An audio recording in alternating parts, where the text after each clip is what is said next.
What's going on, everybody? What's going on, everybody? Welcome to the Fourth and Goal Sports Show. I'm your host, Tyrus Wilson. Thanks for joining us again. We got another live tonight, Friday night live, and I'm joined by my guest tonight, Mr. Ron, back again. Um, William, back again. James, back again. We're going to be chopping it up tonight about the NFL free agency that is upcoming, and it's some really spicy moves that are about to be made. You know, there's going to be a mix of free agency talk, draft talk, off-season talk. So it doesn't have to be limited necessarily to free agency, but that's kind of like the main point of tonight's live free agency.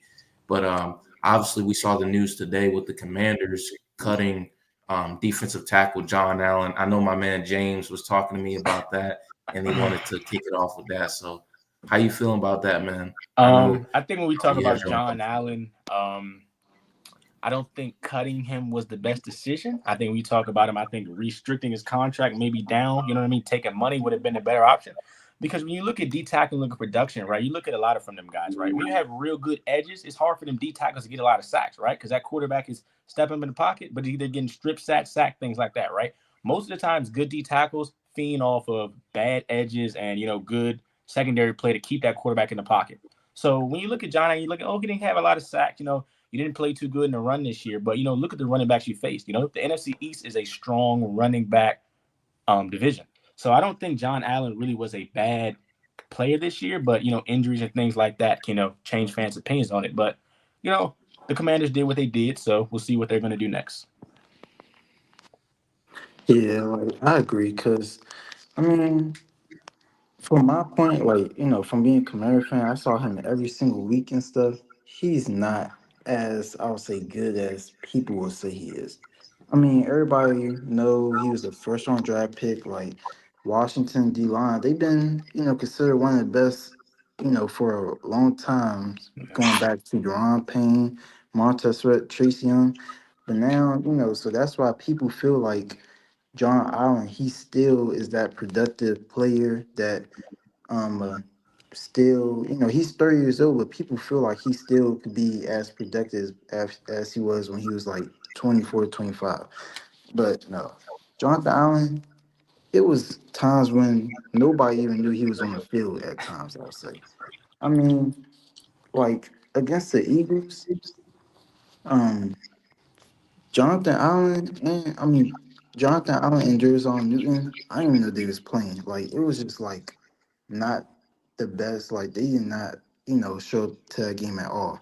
And in this recruiting class, I feel like, getting rid of that $16 million, dollar cap hit they had, I feel like it was like a, stepping stone, like basically to go after someone who is probably cheaper and or probably going the draft route, doing something like that to ensure that this release by Jonathan Allen won't, impact Washington in a negative way.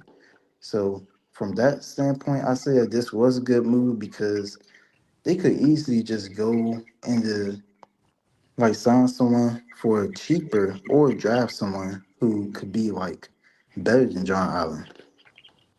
I'm gonna say one more thing. I think when you reference, I heard you say Saquon Barkley, Mr. Ron. I know you remember last time we spoke. I told him Saquon Barkley was gonna have one of the best days of his career, and it happened. You know what I mean? So when you reference Saquon Barkley, I don't think that that's really like the reason really why that could have been like a good reference because he killed the whole defense, right? And he killed everybody in Yeah, it all year. And I just think when you talk about Jonathan Allen, you talk about the people around him. He had, like I said, good edges, right? So it's not easy for him to get sacks when the quarterback is on the ground by the time he gets past the center of the guard. Now, what you can say about Allen is his run but defense wasn't as, well as you thought, but, I don't think he's a bad guy. If anything, you say he's overpaid. He costs too much. But to let him go, I think that's going to hurt you. And I think you guys are going to see it this year. yeah, I say that because he is like the penetration that he could like bring, is not there. Like, it's no penetration from the inside. If there is any like pressure on the quarterback, it's most likely from the edge rusher, Dante Flower or Dorrance Armstrong, something like that. But like, don't Deron Payne, he's getting no penetration or anything from the inside. And I'm like, as a D tackle, you need that penetration so it could be easier on your edge rusher. Dante The Fowler, he problem had. is Hmm? the the problem that people don't understand about John Allen. I like I love him. He's a Washington legend. Respect to him. But John Allen has been overpaid for the last couple of years. Even last year, I was done with him. To be honest, I was done with him last year.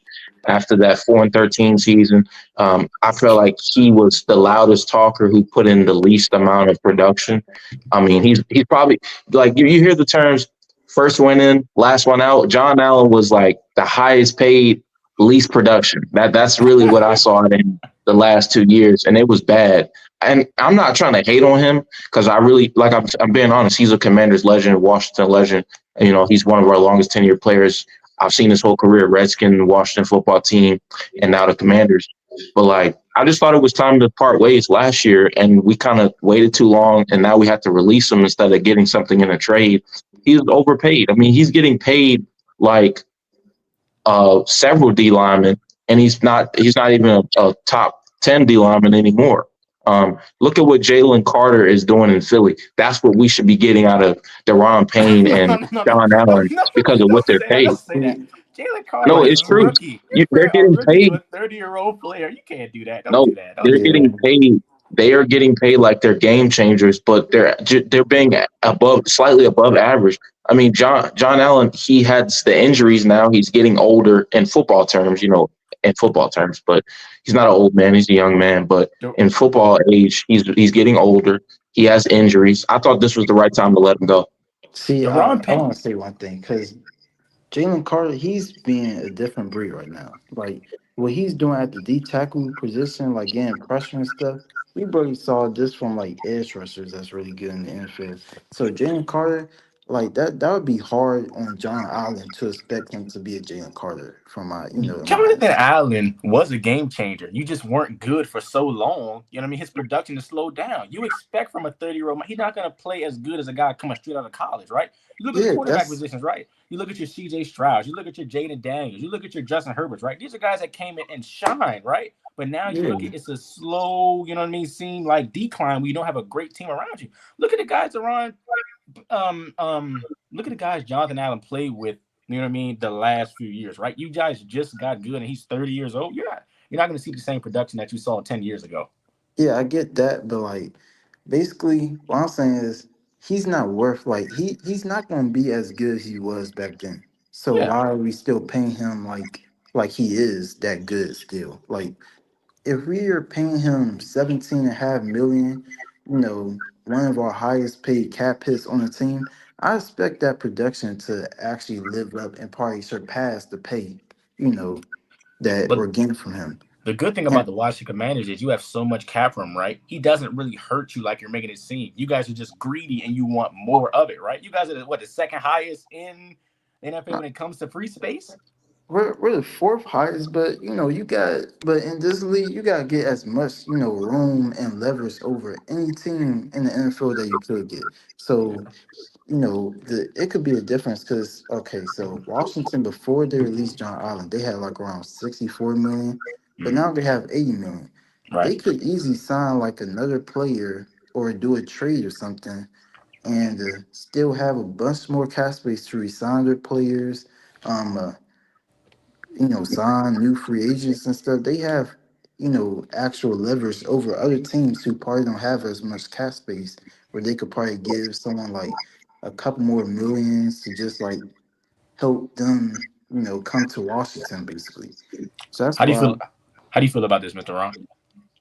I mean, you guys are all making good points. I think, and Tyrus said it best, when you have legends like that, you guys know there's a certain way you have to deal with those type of guys, right? Because the way you treat them, it filters to the young guys, right? And so it's touchy, right? And you're right. You probably could have got a lot more from him. I think what helped you guys out was you did a great job in free agency. Kind of last year, you picked up a lot of quality pieces and put on that defense. And so no one was really paying attention to him, right? And obviously now everyone's looking at every little thing with a fine-tooth comb. If we had just done this, if we had done that, we might have made it to the title game. So now a player like him comes under the spotlight, under the magnifying glass. But I think this two things can be true here. The fact that you deal with a player with his magnitude and what he brought to the organization, you're absolutely right. There's no reason to compare him to Jalen Carter. So that's why I laughed. I said, I'm not even going to put it in that. But at the end of the day, he put his dues in. The Redskins, the Commanders had the money to spend. They said, hey, listen, this is a feel-good story. Yeah, you're right. He ends up getting let go. But and let me say this. I will say this. That interior line is a very difficult position to fill. You know, it's not as easy as it looks. You know, you guys know the deal with that, how a lineman, now he's not there, and now all of a sudden you're looking at the line like, what the hell's going on here, right? And so those pieces are so intricate, the way they work off one another. So, you know, you don't realize it. You know, we saw it when we let Big Cat go when he went to Seattle, Leonard Williams, and we realized, my God, Sexy Dexy is a man on an island. He's by himself now. And he's still balling, though. It isn't like he's playing for. But he's really working hell hard now, right? He wasn't working half as hard. He was doing all this little dancing last year. I mean, the year before. And so, but at the end of the day, you had to do what you had to do. I think this is the best time to do it because there are some nice, attractive pieces out there in free agency. So yeah, and I do. All I'm saying is that, okay, I hear you guys' point. Let's not compare him to Jalen Carter. Sure, he's not half the player that Jalen Carter is. He's not half the player that Jalen Carter. I've watched John Allen his whole career since I was a younger man or younger teenager up to now. I'm a young man. Like Jalen Carter's a freaking monster. John Allen was never anywhere near that at any point in his career. John Allen, his peak, the highest John Allen ever was a top 10 defensive tackle, and his prime is passed him by. Whoever signs him, I'm going to wish him success, of course. But it's like they paid. The problem with Washington in the past is that because our team was so bad that anybody that was even a little good, we gave them these super contracts, and we're known for doing that. We're known for doing that throughout our franchise's history. And I think that's changed now because we have a new owner, new GM, and we're running things differently. This is not the Dan Snyder era anymore. You can't just throw everybody a bag just because they're decent or good. John Allen, Deron Payne, I've seen their primes, and I don't think that they're ever going to do that again. I've seen their primes, and I don't see them being any better than what they were when they got that big payday. They're older guys, right? When you look at a guy, you say this is prime. Dudes don't hit their prime twice, right? Either you stay with it and you fall, or you just do your prime always. You don't. Okay, this guy hit his prime, but he fell off for 2-3 years. Oh my God, he's back. You know what I mean? Like once you hit that peak, especially in the NFL, right? This is not basketball where you can just fall off and come back. I mean, when you go team, this is football, right? Your body depreciates faster, things like that. So when you look at John Allen, he hit his prime, right? And you cannot say that just Jalen Carter off of 2 years is better than Deron Payne his whole career. I don't think that's a good. I don't think that's a good thing. Talking about John Carter. I can. John Allen. He has a ring now too. He's the best player at his position in the NFL. John Allen was never. He is better than Deron Payne. I don't take Jalen Carter over Chris Jones, man. I mean, it's debatable. Chris Jones. You can make that. Okay, that's not debatable. You can. No. It at this point right now, at this moment, it's debatable. But I wouldn't be mad at what you're saying because it's like it's Chris Jones. You feel me? But I don't want to harp on this topic too long because we did that last time. We want to go to some other topics, but the free agency is coming next week, and I'm really hyped with what we're gonna see because it's a lot of guys out there. I'm so surprised. Like you saw that Devontae Adams got released as well. A lot of teams are just not even interested in trading. They're just like, you know what? Let me just cut him. Let me just get him out of the locker room, get him out of the team. Let's just cut him. The Jets cut, Adams. The Titans cut Landry. Landry, I definitely think could be interested for the Commanders. But It's a lot of guys. Trey Hendrickson requested a trade, but what are you guys looking forward to as far as free agency next week for your teams and just in general? Wow. I mean, I'll start, man. I was just, James and I were kind of touching base. I was telling him that I really do not want to do anything foolish in the draft. And draft capital is precious commodity, and I don't feel good about giving up a whole bunch of picks to move up in the draft. And like I said again, I love the two quarterbacks. Don't get me wrong. I believe Cam and Shador are going to have. I believe they're both going to have really good careers. But when you're a team that's needy for multiple pieces like we are, we really can't afford it. So what I'm praying for is that we go out there and really look at one of these free agent quarterbacks.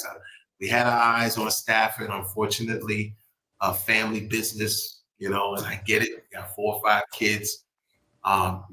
Tyrus knows me well. We moved around a lot so we can stay in a good school system. So I get that. So I don't have a problem with him staying. But I'm really, me personally, I would love to tweak with Justin Fields. That's kind of like what I feel. I feel like Brian Dable could really do something with a quarterback like that. However, that may or may not happen. But I think that would be a good fit. This Aaron Rodgers stuff, man, I'm like, come on. It's like a toupee, just go ahead and cut the hair off. Let him go, man. His time has come. Past his time, and then the guy was trying to hold Devontae Adams over our heads. Like, are you kidding me, man? $38 million? No way. So, no, not happening. So I'm looking at something like that. And then maybe even, like we said, I mentioned Jackson Dart. I really like something about his athleticism. And I think he's one of those guys that if put on the right situation where he's not thrown right to the wolves, I think he could turn out to be a pretty good quarterback. That's just my belief system. So that's my hope when it comes to the New York Giants. I mean, I think we've done a good job drafting. I know Joe Schoen's under a lot of fire, but honestly, he's done what you guys probably wanted to do by getting rid of some of these big pieces early while they were still marketable. And so a lot of people were upset when we got rid of secondary and some of the guys that we did. But let's face it, if you're not going to win with these guys, keep it moving. Keep it moving. It doesn't make sense. And yeah, as painful as it was to watch Saquon go to the Eagles, the side outside the cameras was very, very happy for the guy. I mean, look, I still got the guy like an ex-girlfriend that won't want me back. I still got her pictures up on my wall over here. You know what I'm saying? So I wish the guy well, right? But I think we did good for ourselves as the running back position. I think we did good for ourselves as the wide receiver position. And I feel we're doing really good things on the offensive line. We just need to keep going in that direction. So that's my short and sweet story. I'm looking forward to free agency so that we can protect our draft capital. That's my final answer. Yeah. This offseason is going to be interesting. Yeah, so for Commanders, I say what we need to do is definitely address the defensive end situation. And, there have been names thrown out there like Myles Garrett. I don't think it's going to happen. Like, to be for real, Myles Garrett, he's a good player, but Browns, their GM, he being a little stubborn and stuff. And he just, no, that's not going to happen. Realistic name, though, is Trey Hendricks. He been on the trade market, Bengals, said that they was going to trade him and stuff. So getting Trey Hendricks is definitely like a real possibility for Commanders.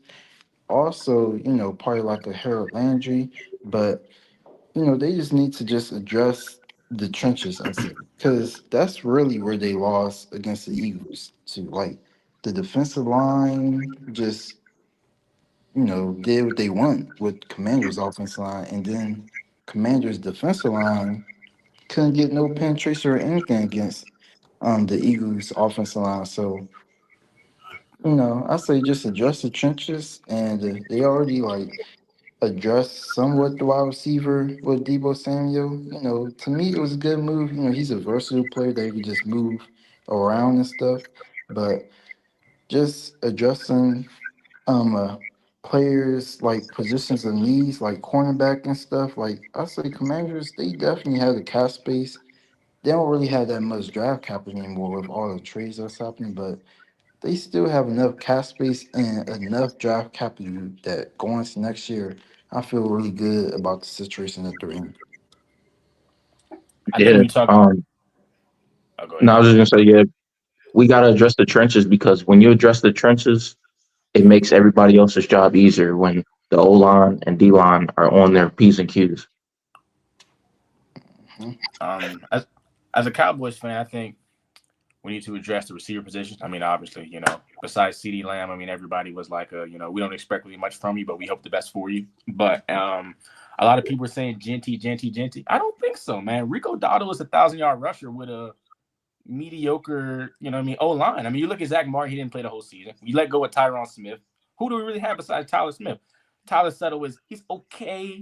We draft Tyler Guyton. He didn't do what we thought he would do. So I think we need to address the O-line position because we had a lot of guys go and we had drafted a lot of guys who didn't exceed expectation, right? And then, on the defense side of the ball, I don't think we're as bad as people make it, right? I mean, you look at injuries, man.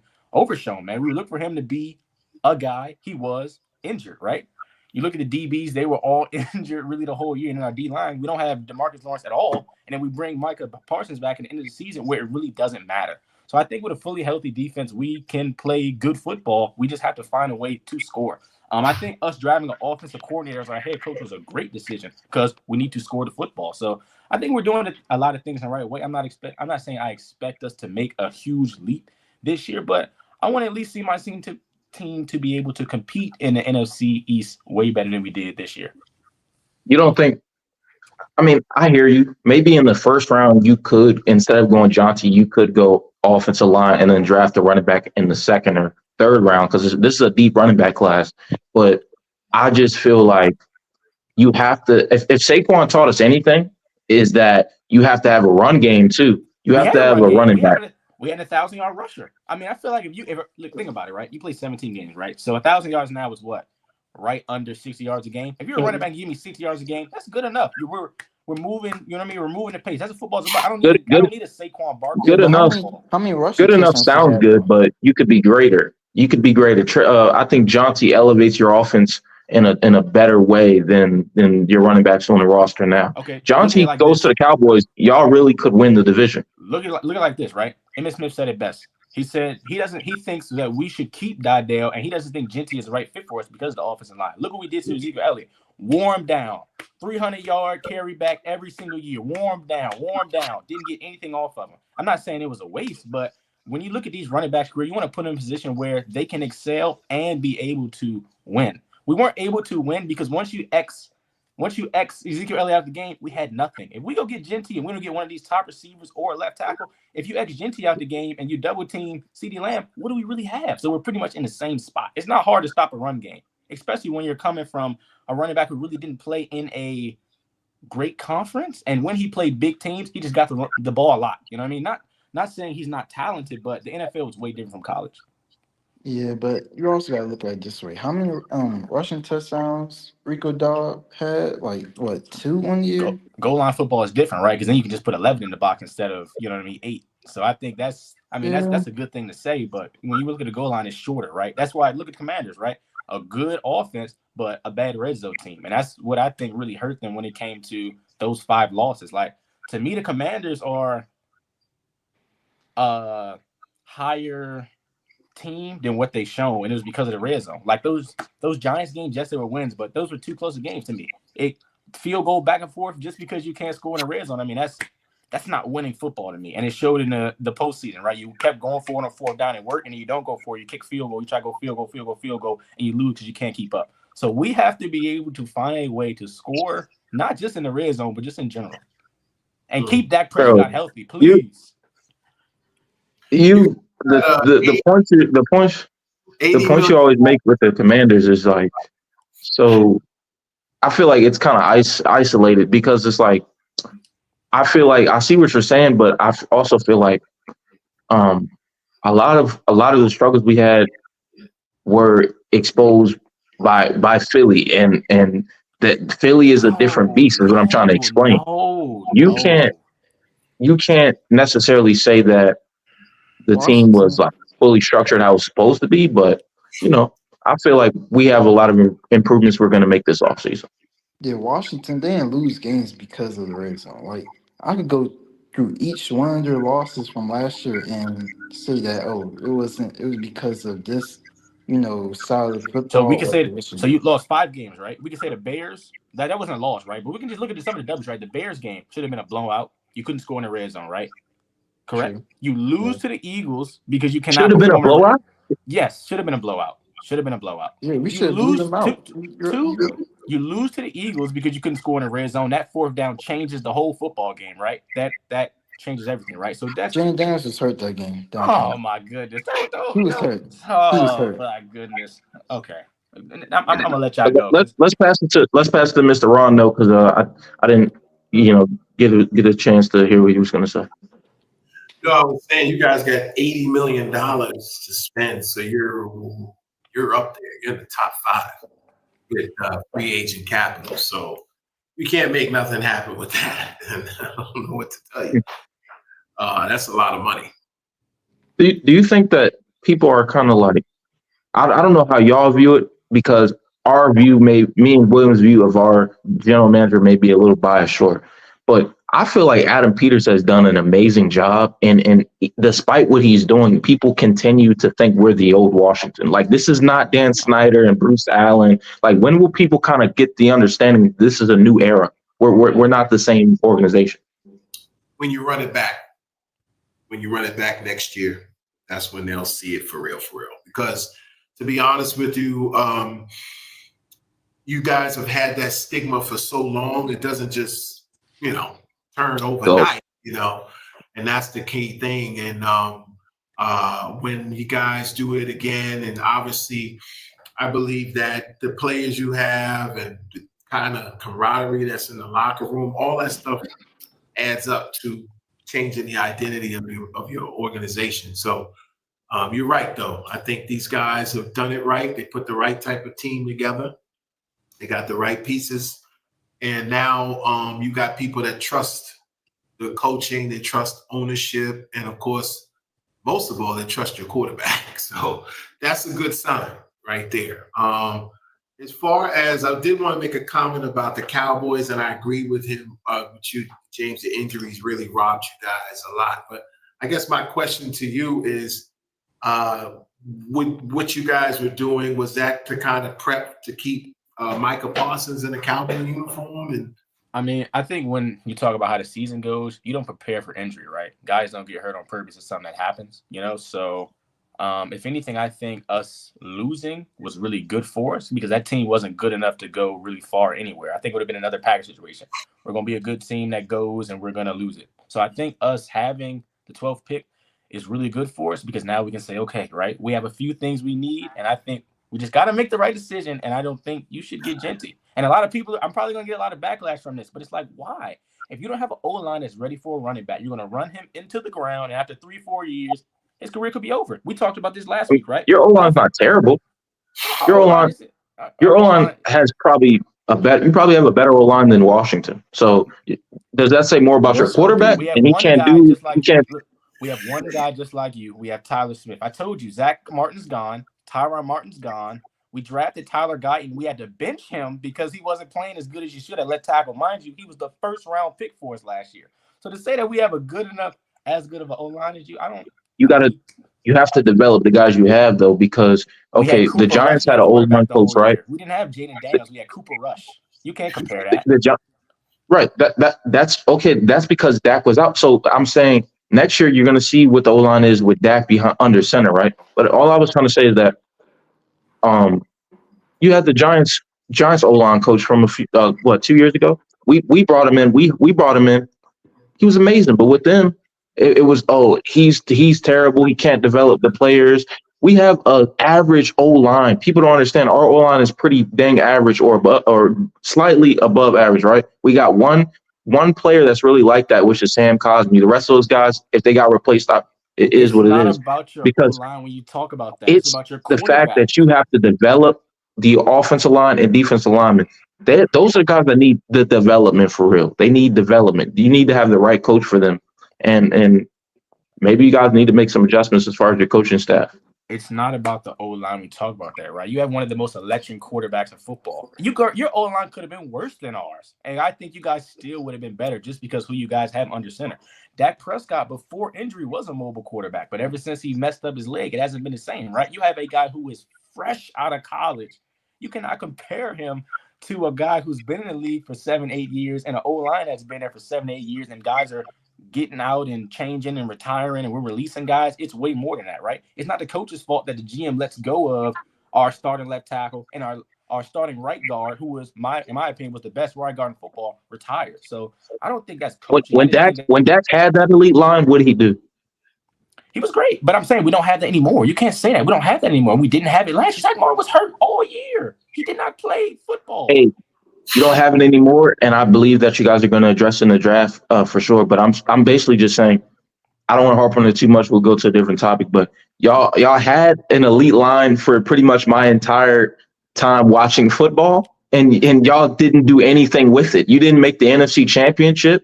You didn't go to a Super Bowl. So and that's just the honest truth. You guys didn't do anything with your offensive linemen. You wasted their careers. Zach Martin, Tyron Smith, you wasted their careers. You're not going to blame the O-line coach for that, though. That has nothing to do with him. He's not calling the plays. You're not going to blame that on him. He developed them, though. He developed them. He developed them. And the O-line coach you had helped develop them into great players, right? Exactly. I'm not blaming the O-line coach because, no, it's not their fault for the whole grand scheme of your team losing and winning, because the O-line showed up. Years and years they showed up for Tony Romo, for Dak Prescott. They showed up, and you guys just couldn't get it done. Shoot, if Jaden Daniels had the O-lines that Dak Prescott and Tony Romo played with, who knows? Next topic. Because then you're saying the O-line is the whole football team, right? Because like that doesn't that like next topic. Mr. Ron, is the O-line not important? No, the O-line is not the whole football team. I will say this, which is bizarre. The guy that you're talking about, when we picked up a guy from the Eagles, because we was trying to get the Eagles offensive line science behind them, and he came over on our team. I forget the guy's name. His stats kind of dropped. So, I mean, go figure. And but their O-line coach is so underrated. The Eagles O-line coach gets no credit at all. Yeah. It's really, really, really touchy. But my point is, you're right about Dallas. Their line has always been great. And I'm older than all of y'all. As far back as I can remember, I used to ask, how the hell do they keep getting these guys? And what are we doing wrong, right? And so I get it. But at the end of the day, it is about winning. So, and that's to James' point.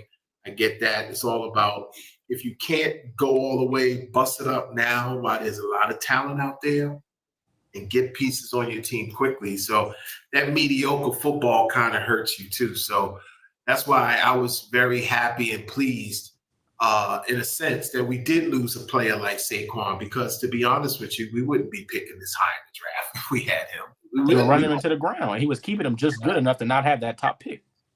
Exactly. And it's frustrating, So to that point, I think everyone's now realizing, and I will say this, out of all the sports I've seen, I've never seen a sport where things can change so dramatically from one year to the next. It doesn't happen in basketball. Baseball is draft, and then boom, you're a star team. In football, it's like you get a couple of free agents, you get a draft pick that turns out to be better than everybody thought. You're in the doggone playoffs. It's crazy. Yeah. It's amazing to me. I don't get it. But and then of course the coaches who leave and take all that intellectual property with them, and they go to another team, right? And so that's what makes football kind of complicated as well. You break this group up here, and now James and William, they go get a podcast, and now all of a sudden, all this intellectual property is spread out all around the league. That's why it's very, very difficult. There's no guarantee you're going to get the assistant coaches that you want. And if that doesn't happen, like you said, now you start from scratch. And it's not that simple, you know. It really isn't that simple. So it's very complex, and it's good. It's good for the sport, I think, because no one can say it's guaranteed, you know, who's going to make it. Now, I'm going to be honest. We've seen this coming with the Eagles for a while. They've been building. So there's really no surprise that they finally did it. But some of these other teams, is like, you know, it's going to be very interesting.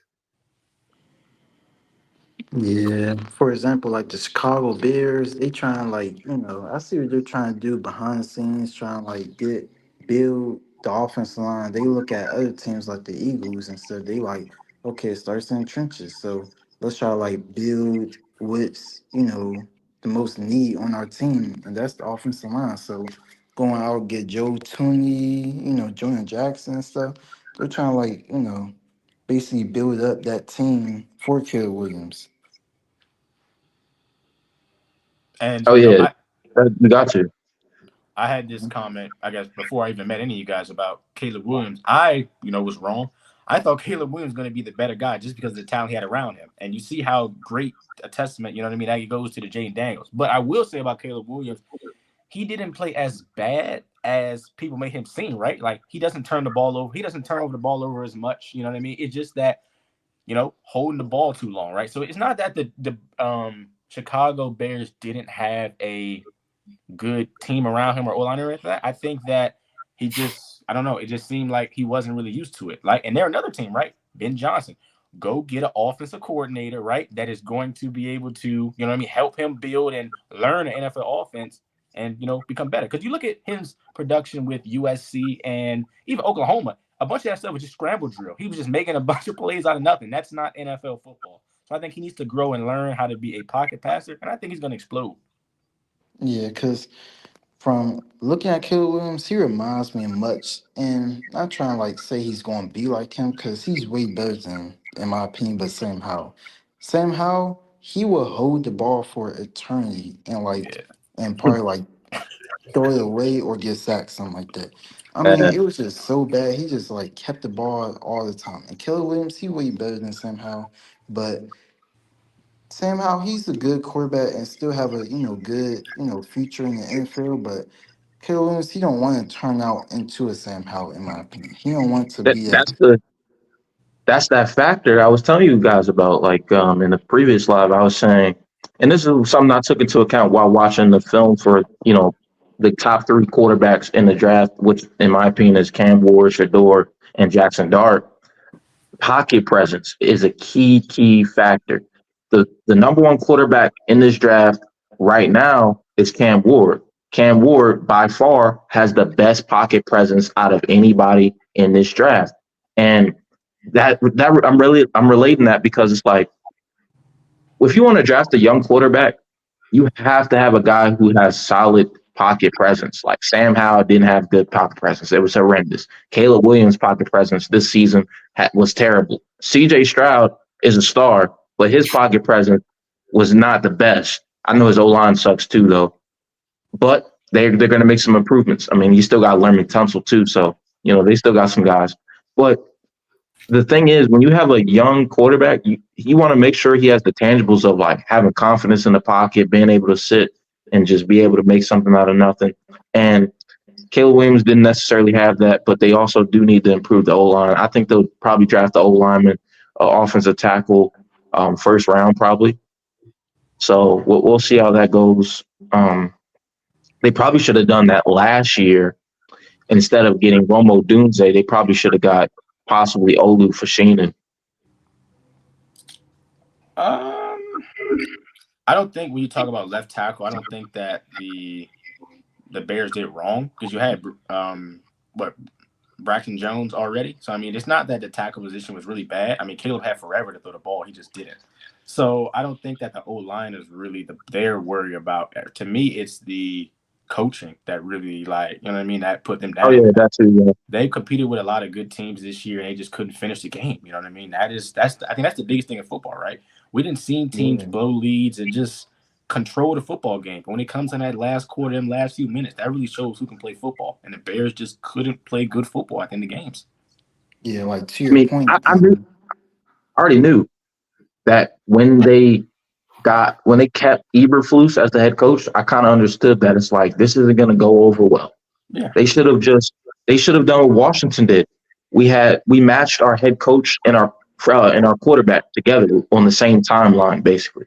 So I think they should have got rid of Eberflus and got a Like new a whole head new coach, new system. quarterback. Well, see, sometimes when Yeah. it comes to firing your head coach, you want to make it seem like, well, we're going to fire him, but we're going to give you the reason why we did. You know what I mean? Like, if you look at the Chicago Bears, Well, they there's weren't plenty of as reasons. The team was terrible. yeah. Listen, but you want to give them like the greatest reason possible, right? When you're firing a guy, because sometimes when you look at it, it's like, well, we got a guy, we fired him, but the guy we got in is still kind of shaky. Look at the coaches that are really available. Were they going to get Dan Quinn? Heck no. So when you They look could have at the got Dan coaches. Quinn. When you look at when you look at the coaches that were available, it was way better for them this year, in my opinion. There was a lot of good offensive coordinators. There were a lot of good defensive coordinators, and even head coaches that were available looking for other jobs. Yeah, I do get that. Okay, they got Ben Johnson, and that's their guy now. But we still got to see how he is as a head coach. Yeah, But it would because have been the same way if they would have let go of the coach they had, you know what I mean, this year. Let them go last year and they got a new guy. Like, you don't know what the coach can do. That's what I'm saying. It doesn't make a difference when they let him go. You just want to make sure you let him go, and it's like, okay, yeah, we understand why you did now. It's not like you let him go, but the guy you got is like, we're not as confident. Like, I'm sure the Bears are like, yeah, we got a coach now, right? We haven't seen him play, but we got a coach now, just because of the production that he did with the Lions in their offense. yeah, like to your point, because there's been a bunch of like offensive coordinators, defensive coordinators who was good at those roles, but just like not the best at head coaching. Like, for example, Washington's Cliff Kingsbury, he is a real good offensive coordinator, but actually, like being a head coach where he has to have meetings with the owner and stuff, he just not that good at it. He, isn't the best at that position. But I feel like Ben Johnson, I feel like he would definitely do better than what people probably think he would do because he did Washington bad last year, but like, he just basically wanted to set himself up for success. And taking the Bears job, having a young quarterback with Caleb Williams, I feel like he definitely will be, you know, a real good coach and stuff with the Bears. So I think Bears gonna do good this year and stuff. And if I may interject, I get squeamish when I hear us talking about young quarterbacks. I really don't really feel comfortable doing it after a season or two. I mean, guys like Ben Roethlisberger, Jaden Daniels, Russell Wilson, these are anomalies, man. Takes a quarterback. That's a very complicated position, guys. It really is. And not only that, as a young person, you're in charge of grown ASS men, as they say, and they're gonna bow down and listen to you. Who are you, bro? You just walking out of you still got diapers on. You know what I'm saying? So it's not just the quarterback, it's the locker room and all these other things. And then you have the speed of the NFL. A lot of times these quarterbacks are holding the football because of what's going on in that secondary.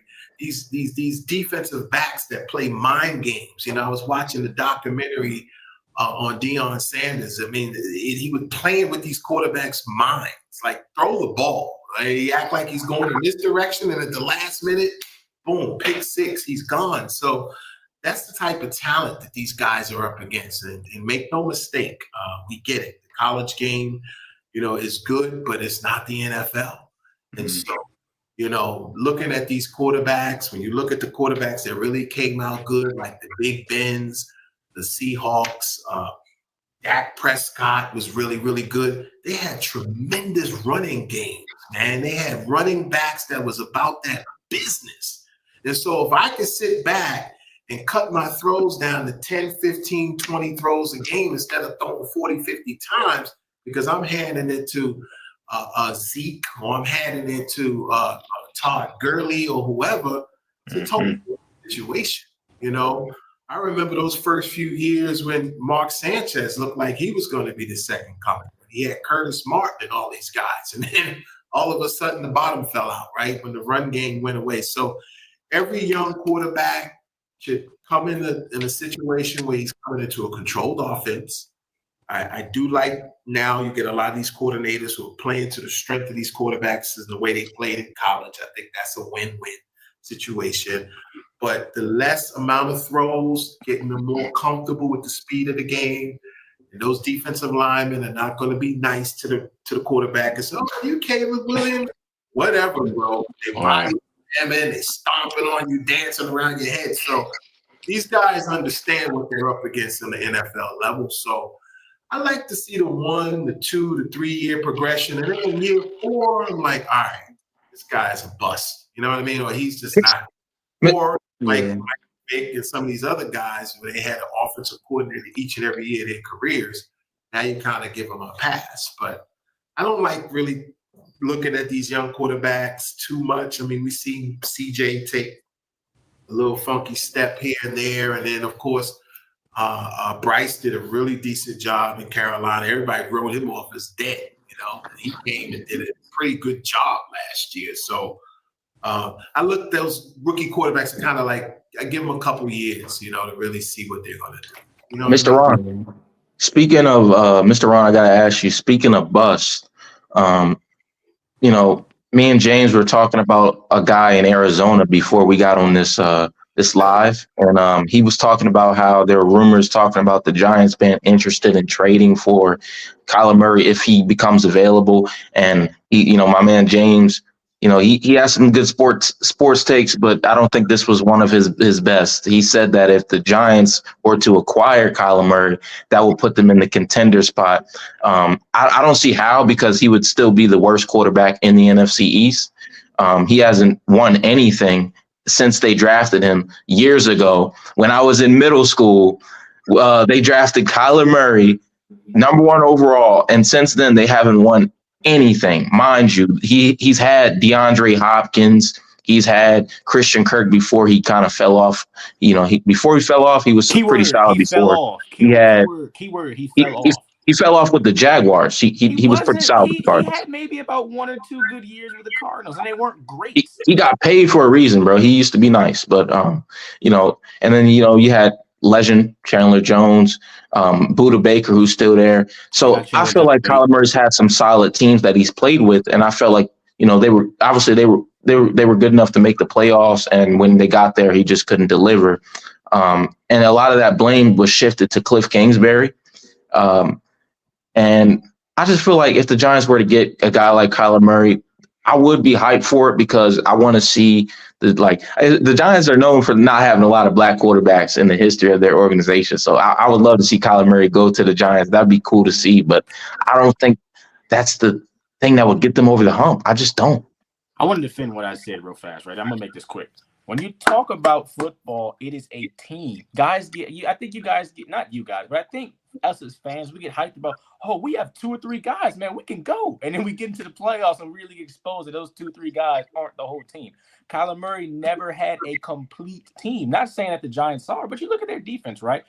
Stopping the run is a big thing in football. The Giants rank 6th in stopping the run, right? So you can eliminate that from a football team, right, and make them throw the ball, right? If the Giants can get corners and late drafts or safeties and fix that problem, right, acquire Kyler Murray, they already have a running back. I like Tracy. You know what I mean? I like him. And then you get another receiver to go to Malik Neighbors. I mean, those are 2 or 3 pieces, and I think you're a contender in the NFC East. Everybody's a contender in the NFC East. I mean, everybody competes, but it's like there's no way that if the Giants get Kyler Murray, you can sit up here seriously and tell me you're taking them over Washington, Dallas, or the Eagles. You can't. I'm taking them over Washington because the fact that to your strength and your point, the reason why I say you got to think about that is because of the reality of the draft. And so with Kyler Murray, his talent is unquestioned. He has the talent, right? He has it.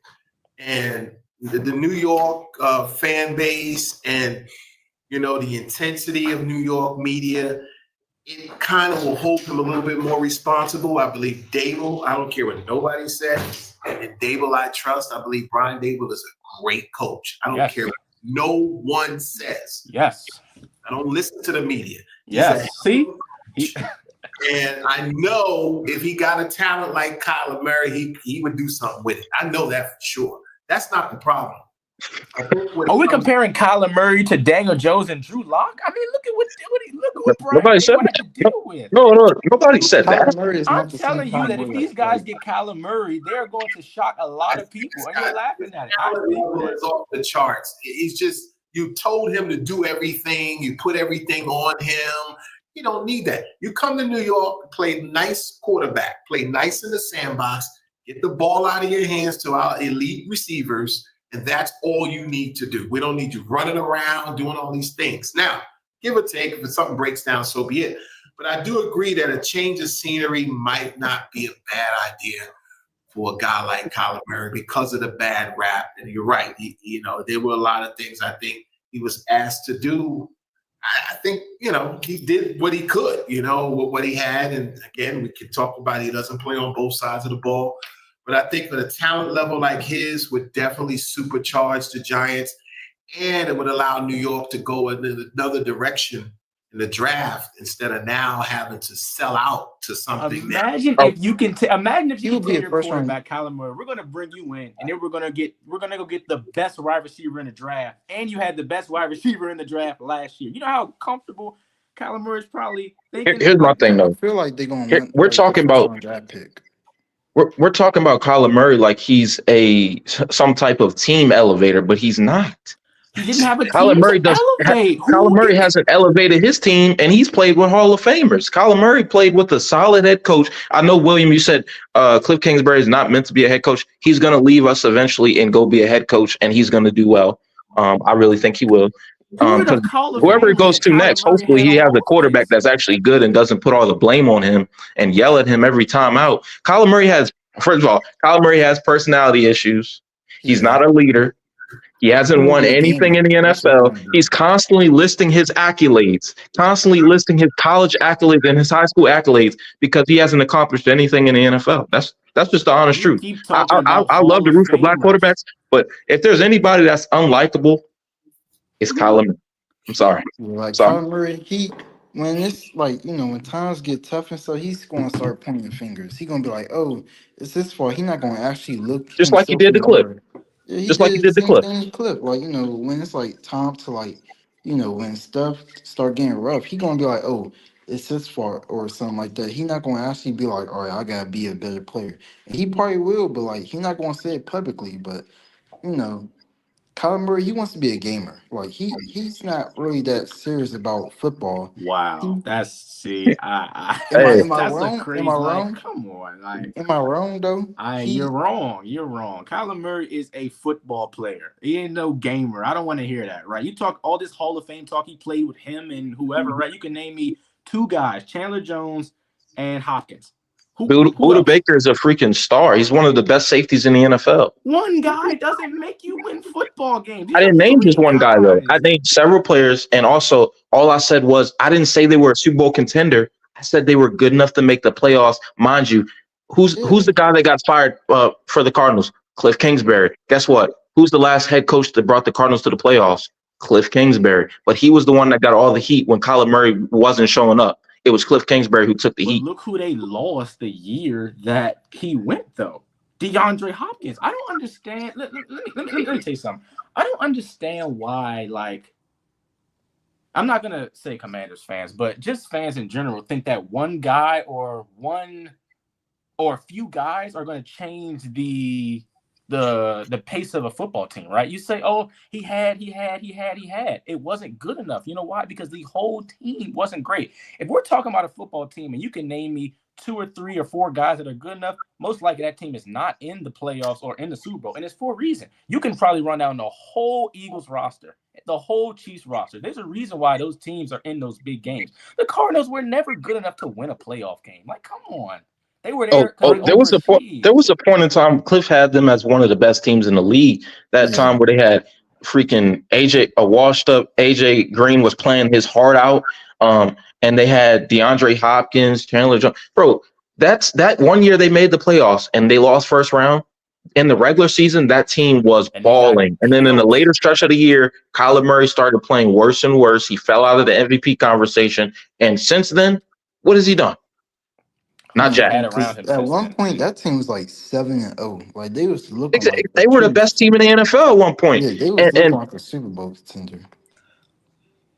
And here we go again with more excuses for quarterbacks. And I just don't do it, man. I tell it like it is, Kyler has to be better. And I am rooting for him as much as I'm giving him criticism. Hopefully he does well. Hopefully the Cardinals mess around and do something in the NFC West. I don't see them winning the division, but maybe they'll do something.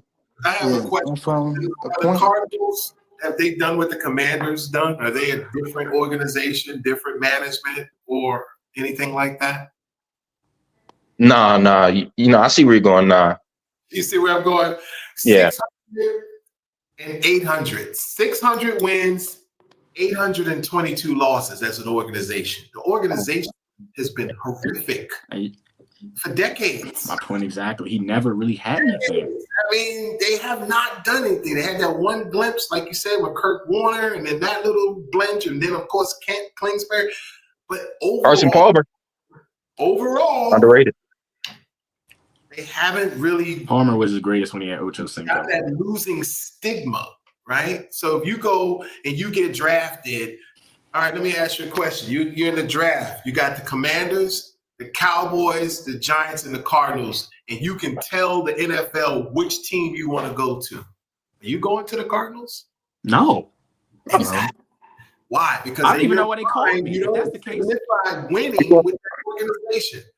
I'll probably go to the team with the best coach. No, really, you don't. Those names speak for themselves, right? Even if the Giants are losing, I'll pick the Giants before I pick the Cardinals because I'm looking at the organization. You're talking about a team that's won 4 Super Bowls. Cowboys, 5, 6 Super Bowls.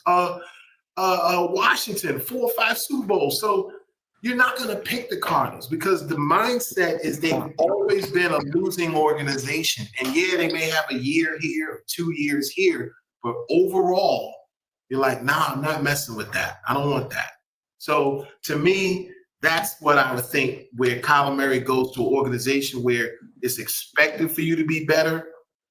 I think things could change. Now, I'm not I don't have a crystal ball. I don't know if that would work, but I just can't see playing for Arizona having the same pride and a sense of purpose as playing for the Commanders, the Cowboys, the Steelers, those types of organizations. They command a certain level of excellence, It's a first for everything, though. And it was a time in which the Giants didn't have any Super Bowls, and there was somebody who had to set the precedent and lay the foundation.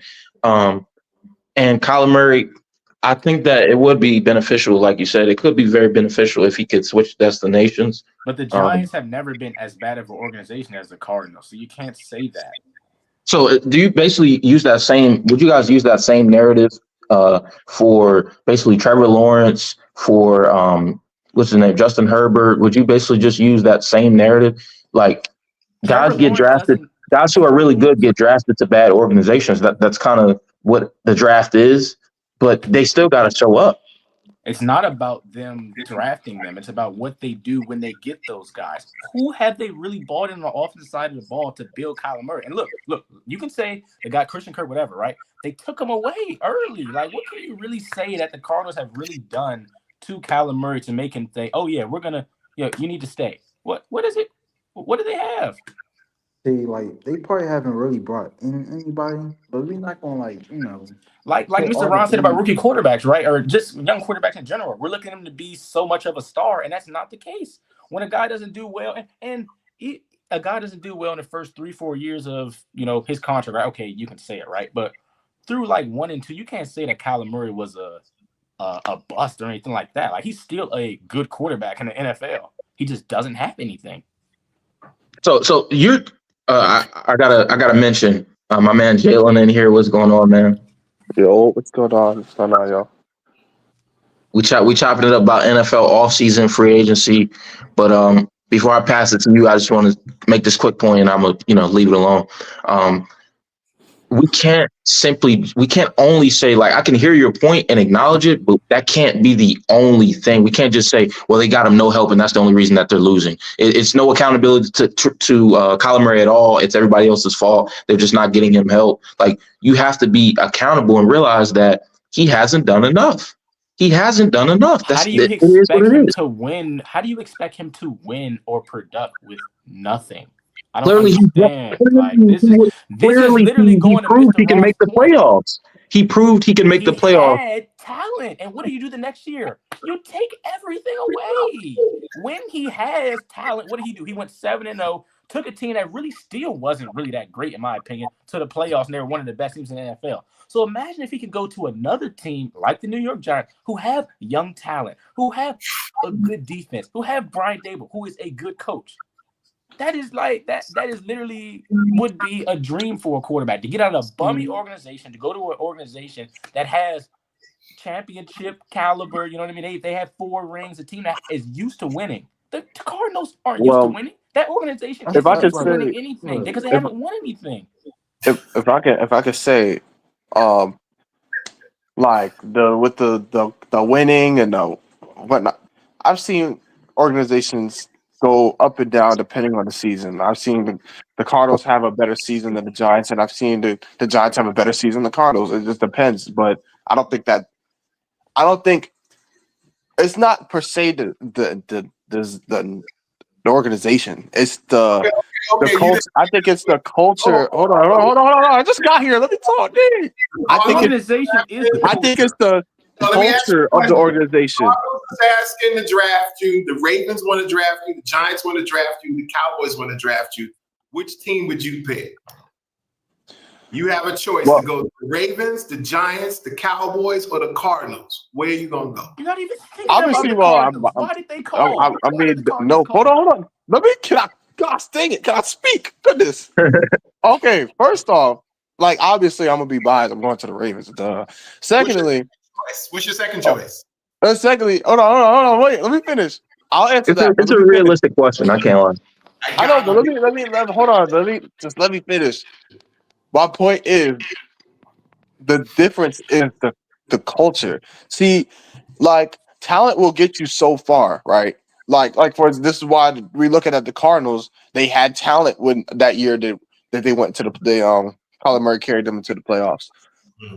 But that's what I'm saying. Talent can only take you so far. You know why? Do you know why the teams that have been good for so long are good for as long as they have been? Because they keep those guys together. The Cardinals broke everybody up. They didn't give them a chance. That's like if the Partly, but hold on. Their whole team. Wait. Name the players they broke up. Name the players. You let go of DeAndre Hopkins. You let go of Christian Kirk. You let go of AJ. You let go of AJ. I can't get away. AJ Brown was washed, man. He was done. You didn't have a running back. You didn't have a tight end. So you let go of your whole offense just because you lost one game. Can I finish? Yes, that's a big part of it. Keeping your players, and I'm not gonna lie, the Giants kind of struggle in that field, but a lot of teams do. But the real thing is the culture of that team. When you come there, because players always talk about. How do you keep culture with guys that are just there 1 year and you split them up? Oh my gosh, I've never. I can't. I just got. Just let him finish, bro. Just let him finish, please. Like I was saying, the teams that continue to stay at the top, you hear guys that walk through the door and they can feel the energy. They can feel the desire for that team to win. They can feel the type of it's not the same. Like when you walk into Baltimore, it's a different type of feeling than when you walk into Pittsburgh. It's like still that drive, but they're two different things. And that's what makes that team have. That's what the culture is about. The problem is with the Cardinals. My point is that they don't have culture. Anything more than the Steelers in the past 2 years. They're the same. What are you talking about? The Cardinals haven't won squat. Those comes from my team. My team was just won the Super Bowl in the last 10 years. 2013. All right, guys. Come on. Relax. Anyway, my point is being that the fact the Cardinals do not have a constant Like their players do not have a constant job to win. There's hardly any leaders on that team, and there's no culture there. It's just stale. It's just you go there, you play, and that's it. No one's taking accountability to step up and be that leader. Like our team, we have people passing down the torch to players that actually seem like they're trying to get it. Like there's a whole culture there. Everybody's in. Everybody's got their foot. Even in other teams, not even the Ravens, just the Ravens. Even this season in Washington, they showed out because they had all their players. They weren't even that good, but you know the difference? They had that drive. They had that will. They wanted to win. The defense wasn't even that. That defense was. Everybody looked at that defense. It was like, yo, that defense is whack.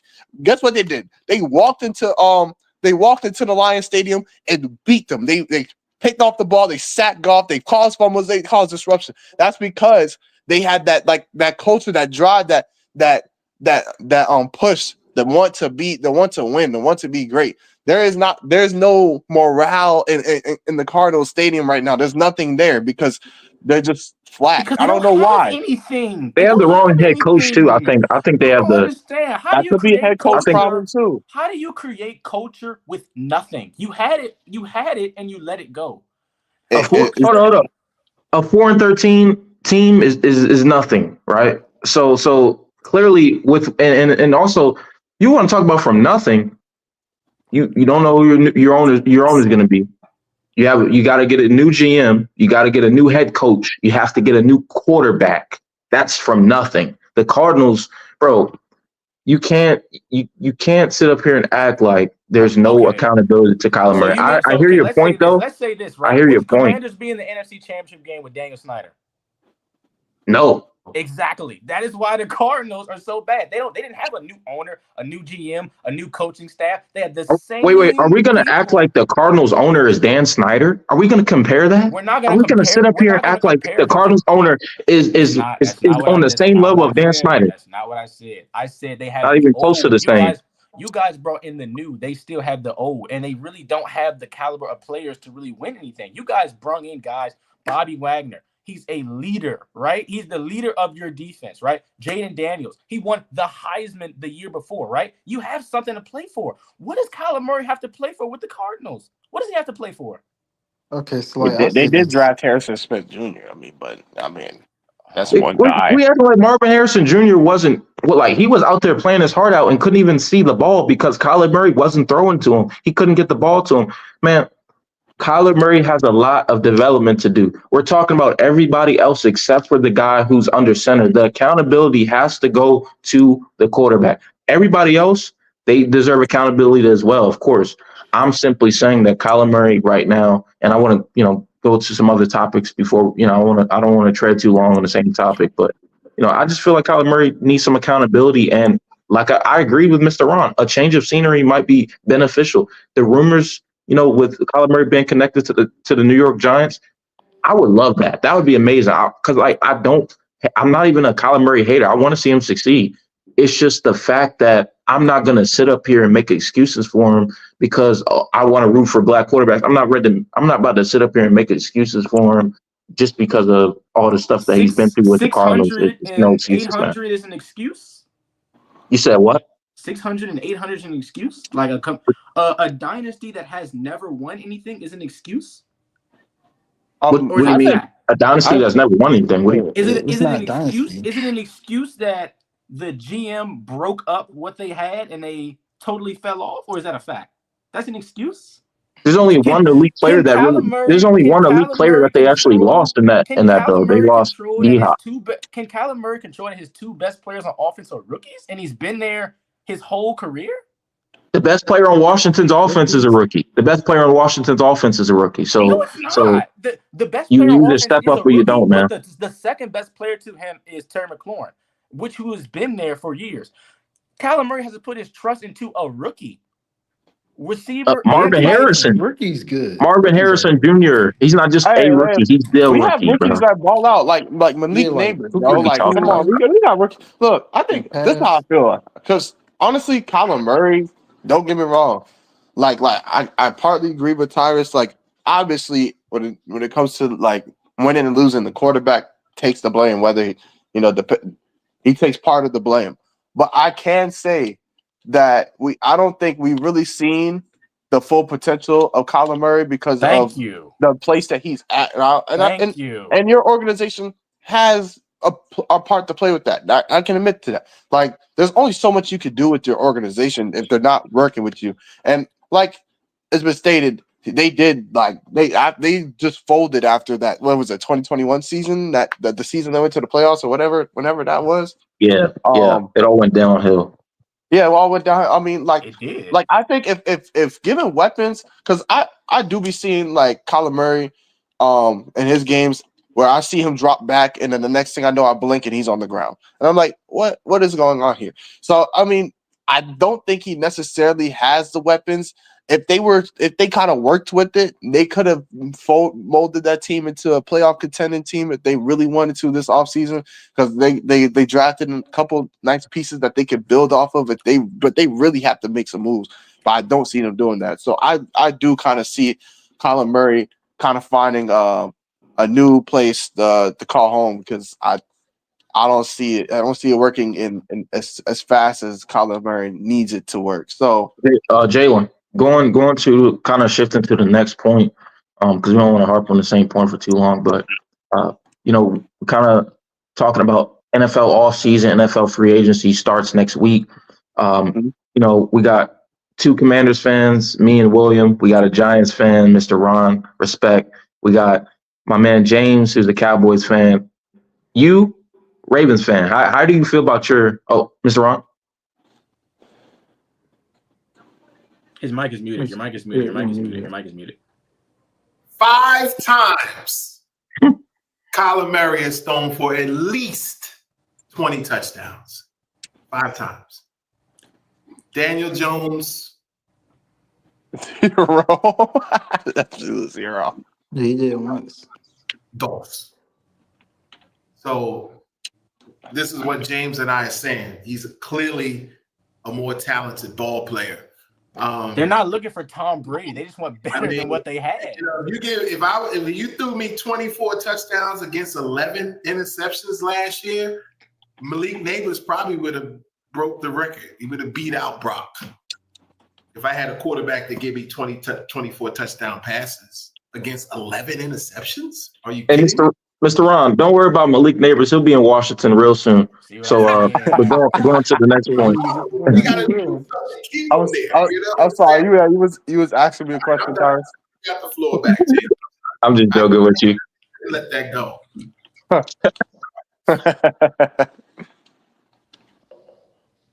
Nah. But yeah, you got a good point with that. Yeah, Kyler. Like I said, I'm never gonna say that Daniel Jones is better than Kyler Murray. I'm never gonna say that. Kyler Murray is a solid quarterback. I just think that he has some improvements to do, more accountability, and we're gonna see what he has next year. We're gonna see. But Jalen, all season's here. NFL free agency next week. What are some moves you think the Ravens got to put out there? Because quite frankly, in an unbiased opinion for myself, I think the Ravens, they have some really good teams over the past years, and there's still something missing. There's still something missing, and they got to get some pieces. So what do you think is the biggest thing for y'all? Well, this is for us. It's crazy because honestly, 2024 season, the season before this one, I thought we was so close. Like I thought we was like a piece or two missing away from that Super Bowl. But this year this last year and coming in this year, we lost a lot of those guys, but we still were able to hold on. I think right now, I know what our top priority should be, which is O-line, corner, middle linebacker, and receiver. Middle linebacker. You got the best middle linebacker in the NFL. Patrick Queen. Yeah, but he's got too much he's got too much weight on his shoulders. He has to carry the whole thing. Because if you watch our Ryan, trust me, look, if you watch our games, right? If you watched our games and you had saw Malik Harrison missing all those tackles, you would have been asking for another middle linebacker too. It was horrendous. No, like Mr. Trent Ron, went He's not down. your middle linebacker. It's Roquan Smith. I know, but no, Malik Harrison is our second middle linebacker. He's our I second guy. gotta ask something real quick. Mr. Ron, I'm not holding you too long, are you? Emma, you good? I got actually 10 minutes. Okay. I just want to make sure I'm not holding you, but Appreciate yeah. it, sir. Jalen, But let me see.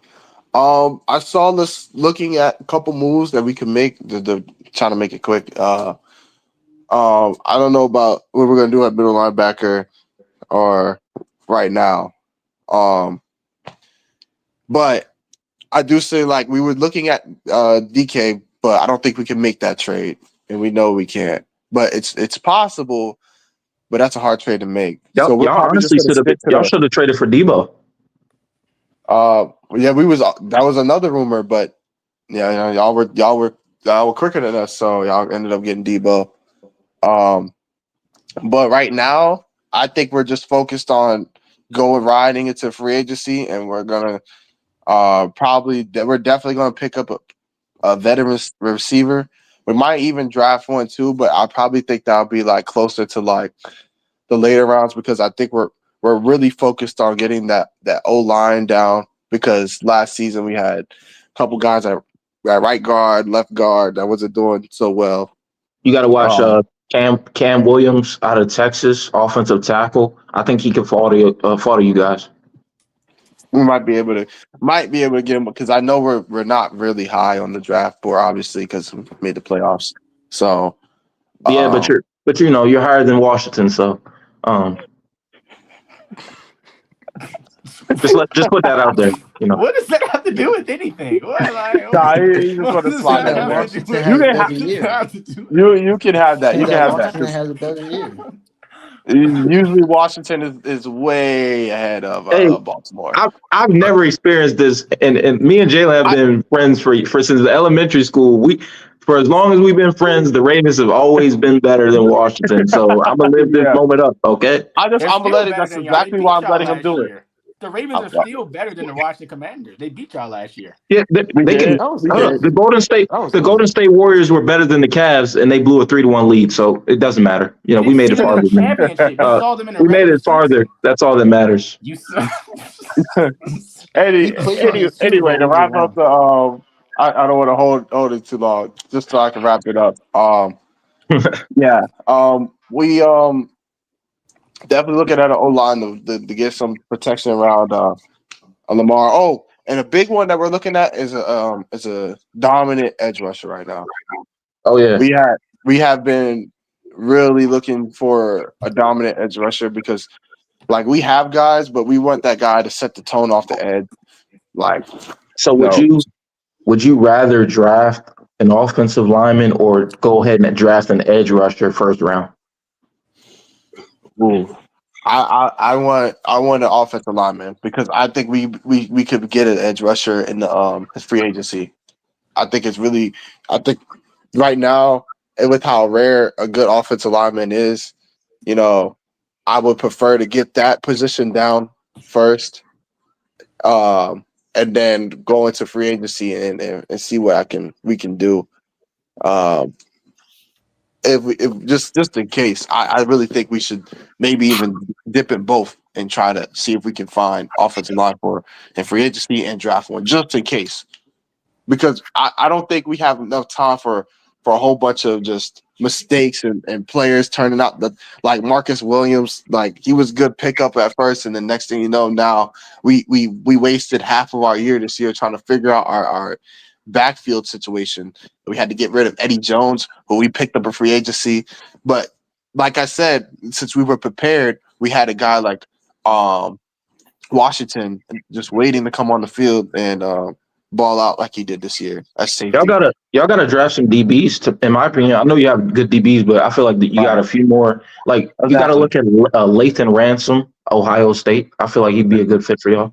But exactly, like I've been looking at a couple guys. And because we're getting rid of, I don't think we're bringing Brandon Stevens back. Obviously, I'm tired of it. I've never seen so many highlights. He might not play football again. He might not. He might be. He might actually never play NFL football again. Same goes for Benjamin St. Juice. They both suck. Anybody want Brandon Stevens? Anybody here? He's up for No. sale. Anybody? Any takers? I don't even think the XFL wants either of them. Can I get No him for a disrespect. bag of chips This is what it is. and a juice box? I'll take him for a bag of chips and a juice box, please. Thank you. But so I think that's what the Ravens are going to focus on. But I do see us picking up a couple of veteran players in the free agency. But that's about all I've seen right now. We were holding our cards kind of close to our chest, so that's about it for the reports. All right, guys. Well, I appreciate y'all having me as always. As always, guys. We'll see you soon. Guess you can do another one on draft night. Oh, for sure. We're gonna do one before the draft, just to give a draft preview and talk about. We can talk more about your guy Jackson Dart, because I really think he is the most underrated quarterback in this quarterback class. Yeah. Okay. All right. I'm looking forward to it. Appreciate Thank you, guys. Mr. Ron. All right, man. Peace. See y'all soon. Thank you. But yeah, guys, I really think that this NFL free agency, NFL offseason is going to be very interesting. Before we wrap it up here, just wanted to get you guys last opinions, last thoughts. For me, I really think for the Baltimore Ravens, to key on what he said, I think it's wide receiver or nothing when you look at your first option, in my opinion, right? I mean, you have a franchise tackle in Ronnie Stanley. Your guards, I mean, didn't play as bad as you make them seem. I mean, you had the second best running back in the NFL. I mean, they had to be doing something. So I really think that it's the passing game that stops the Ravens. And I think the QB coach for Lamar Jackson's got to get better. They have got to teach that. What? Before you continue, Wait, I gotta say this. They had the second best running back in the NFL. They had to be doing something. So the Giants had one of the best running backs in the NFL. The O-line had to be doing something. That's not how that works, bro. It's not how that works. Derrick Henry's he's like a freaking elite running back, and he could dominate on any team in the NFL probably. Yeah, and passing, we actually did. Lamar was doing great this year. I actually so much so that he was like he almost won the MVP race. But when it comes down to it's not about that. When you look at a QB coach, right? Talent is talent, right? You know your guy's gonna play. Lamar Jackson's a great quarterback, right? The QB coach is not for him to go up numbers on MVP. It's for them key situations, right? Look what he did against the Bills, right? I mean, it just wasn't what we saw, and we see that time and time over again with him. If you had a QB coach that was with, one of these, veteran guys in the past that can tell him, okay, this is what we've been practicing all year. These late game situations, 2-minute drill, things like that. We wouldn't see the Ravens get knocked out in the second round or the conference championship. I think the issue is with him carrying the ball. That's the main issue. If when watching the game, you see him he made his mistakes. Most of his mistakes is when he's trying to do too much with the ball because he's worried about running, but as well as usually if you're thinking about it, you got to think about everything. The conditions were not well for him to be moving around in the pocket, holding the ball with one hand. It's cold. It's hard to hold on to the ball.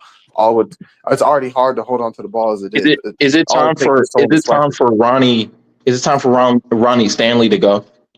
No. Don't get me wrong. Like I said, trust me, because I've been watching. I've watched pretty much every game this year, and he had some games where he was struggling, and he sometimes is struggling with help, but he's still balling. Like I said, it's our right guard was terrible, and they weren't bad on the run. Don't get me wrong, they weren't bad on the run. It was just on the pass they could not protect Lamar Jackson. They had to be doing something for him to be. At the same time, though, like Tyra said, sometimes you don't just because if you have a guy that's just doing really well doesn't really necessarily mean that his line is blocking for him. Yeah, look at Washington, man. Look at Washington. Our O-line is not that good. What Lamar Jackson did this year. Jaden Daniels didn't have 40 passing touchdowns like Lamar Jackson. Lamar Jackson is the hardest quarterback. That's because Lamar's better right now. You got to stop comparing. That's because Lamar Jackson's a better player right now. Those O-linemen didn't throw those 40 touchdowns, buddy. But they blocked for him so he could. You're acting So- like the Ravens' so- offensive so- line is horrible. Bro, no, I'm No, just it's not. saying, It's bro, not. like, But it no, needs to be better. all I It does said need to was be better. It needs to be better, and the pass blocking was terrible. If you have to watch the game, the only reason why Lamar didn't get sacked is because he's Lamar. He moves around in the Thank pocket. you. He makes nothing out of something, bro. That's why he's He makes something out of he's nothing. Lamar. That's why we talk about him like we do, because he's not a regular quarterback. He doesn't just sit there and sit in the pocket and get sacked if things go bad. That's the thing. When things go bad, he makes plays. Over here, stiff arming Bengals D linemen and then throwing a game-winning touchdowns. That's what we're talking about. Just because his line is like bad, like that doesn't mean he's not going to produce. That's what makes But him the good. Ravens' O-line isn't bad.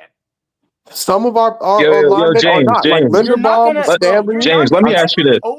Every O-line you have. I Is not don't gonna know be how great. you trying to It's tell very- me like I don't watch the game. It's I very- literally was watching them play and doing what they're doing. I don't know what else to say other than just pull up the clips. Pull the clips. You'll see it. I'm telling you, because I watched every single game. I would know. I'm not just sitting up here talking. Wow. For sure. It's getting, but yeah, So the Ravens it's have the getting. number one offensive football, and their O-line is horrible, right? I told you the right guard. Nobody said their O and the line's left guard horrible though. Nobody was said their O bad. line's horrible. I pointed out specific positions. Horrible? Don't go back I on said what you said. I said the right guard. So Like I said the first time, I said the right guard and the left guard were bad, and Ronnie Stanley was solid. Tyler Linderbaum was solid, and I don't know what our right tackle was. It was mid, but that's what I'm saying. I'm telling you, I was watching the games. Pass blocking was horrible on that side, on those positions, and yes, it affects the whole O line. So, like plays where you can have a guy on the O line block great, that one guy block great, pancake a guy if he wants to or whatnot.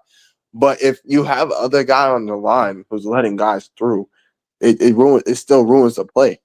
Guys, I wanna get ready to wrap it up here, but next live, definitely we're gonna get into some free agency, draft conversation, all of that. Because next week it's gonna be more so free agency results coming up. Right. And we're gonna see some things that shake out. Ravens definitely should be interested in Devontae Adams. I really think that should be something they should be interested in. But to wrap it up here, guys, I want to say thank you guys for watching. Thank you guys for tuning in to another live stream tonight with the Fourth and Goal Sports Show. I'm your host, Tyrus Filson. James, William, Jalen, and Mr. Ron already logged off. Thank you guys for tapping in tonight. And you guys got any final words? Yeah, so I was about to say, Commanders, go do good. Go to the Super Bowl next year. What else? Just be better than you were this year. I know it will be difficult to repeat what you did, but just get to at least the championship game. That's all I'm saying. I'm gonna I'm just with say you. this, man. I'm happy that you guys aren't GMs, man, because your team would be 0-17. I mean, that is Really? just like the things that I've heard in the last 2 minutes about the Baltimore Ravens. I mean, that is just terrible. Yeah. I would be a good GM. I didn't say their O line was terrible. All I said, I agree, basically saying that they should make improvements. I didn't say that they should get a new middle linebacker. I didn't say any of that. So you gotta just understand that a part of being a general manager or part of being any part of a football team, the goal is always to improve. The Ravens aren't above that. The team isn't going to be perfect, though, right? To have the number one offense is just like something that you cannot say it was. Lamar Jackson is the only reason why you were the number one offense. I didn't say that. You didn't ask me why we were the number one offense. You asked me about why I was saying what I was saying. But you guys are saying the O line is bad. The O line is terrible. Lamar's not the. Let me. Lamar's not the only reason. But if you switch Lamar Jackson out of that offense, they're not the number one offense. I'm telling you that. Lamar Jackson. Yes, Bro. because he's Lamar Jackson, he's great. But I'm glad you know. So we should agree. that are helping him. And It should be on top of simple, that, if we were that good, bro, we would not be sitting here having this conversation. The Ravens would have been in the Super Bowl in discussion. They definitely have improvements to be made, bro. If none of that stuff I was talking about wasn't a problem, then why are we in the Super Bowl? All right, that's what I'm saying. Because your quarterback is turning the ball over at the end of games, So in a game. Why do you think that's What true. does that have to do with the O line? What does that have to do with the O-line? So the O-line was just amazing. It was So not the their fault O-line is at all. making him fumble the ball. The O-line is fumbling the ball. The O-line is No, throwing interceptions. that's not the Nobody even that's said not that. the point. No, No, that Lamar. was not even the Nobody's point. excusing Lamar's playoff performance. No, because that he does need to be better. I'm basically all I'm saying. I can't speak for Jalen, but all my point I'm saying is that to wrap it up here, I'm basically saying the Ravens, the Commanders, the Cowboys, the Giants, every NFL team has to improve. And for sure, the Ravens O-line is getting a little bit older. They need to make some adjustments at their O-line. I wouldn't be surprised if they do draft the offensive tackle first round. And if they do, you're not going to sit up there and act like the Ravens GM is just stupid for doing that. They have to make improvements, bro. And at the end of the day, it's not no disrespect to anybody because their O-line is pretty solid. I mean, it's better than our O-line. It's better than the Cowboys. It's up there. It's up there. But it's always room for improvement. And especially when you're so close like the Ravens have been, you have to figure it out. But when you're a I don't team wanna like the harp on it for Ravens, too long. it's about top priority. And are you going to say that the Ravens, the reason why they are where they are because they're O-line? Is that their top priority into fixing what they have? Look, you don't have to even take We'll my see. How word about for this? it. I don't want to talk on it Just too go long. ahead and look at it We'll leave it at yourself. this. I We'll promise see you. on draft day if it's their top priority or not. Let's see who they draft. How about that? We'll see who they draft first round. Okay. Let's do that. Okay. It's probably going to be either a wide receiver or an offensive lineman. I mean, it's quite literally obvious, but we'll see. But I don't want to harp on it too long. I want to say thank you to you guys joining who tuned in. Thank you guys for joining for the discussion. This is the Fourth and Goal Sports Show. James, William, Jalen, much love for joining. Until next time, peace. Peace. Cheers.